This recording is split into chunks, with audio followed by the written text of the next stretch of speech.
The Absolutely True Diary of a Part-Time Indian by Sherman Alexie. Chapter 29. Remembering. Today, my mother, father, and I went to the cemetery and cleaned graves. We took care of Grandmother Spirit, Eugene, and Mary. Mom had packed a picnic and Dad had brought his saxophone, so we made a whole day of it.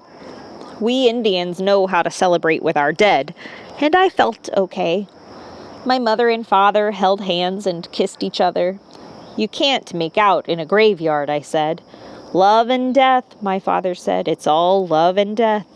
"You're crazy," I said. "I'm crazy about you," he said.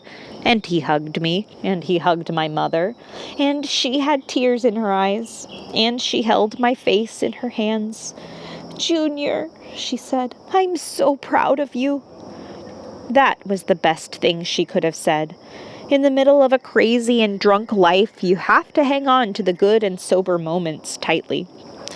I was happy, but I still missed my sister, and no amount of love and trust was going to make that better. I love her. I will always love her. I mean, she was amazing. It was courageous of her to leave the basement and move to Montana. She went searching for her dreams, and she didn't find them, but she made the attempt. And I was making the attempt too. And maybe it would kill me too, but I knew that staying on the res would have killed me too. It all made me cry for my sister. It made me cry for myself.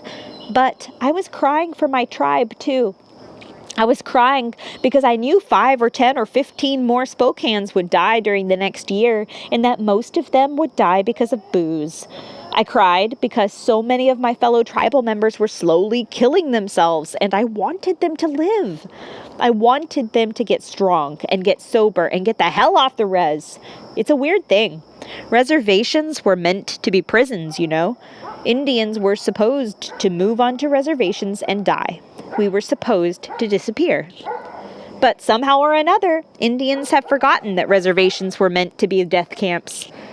I wept because I was the only one who was brave and crazy enough to leave the res.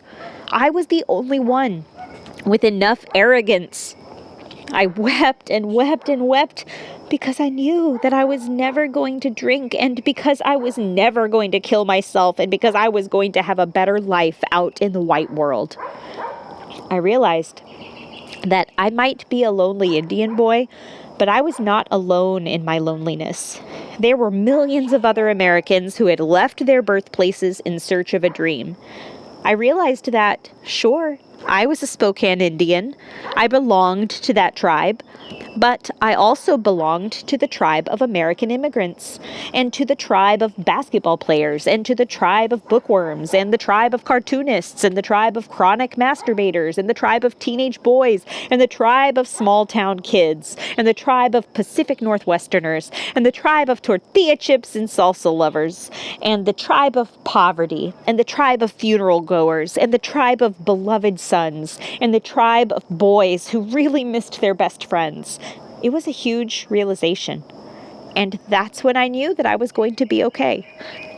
But it also reminded me of the people who were not going to be okay.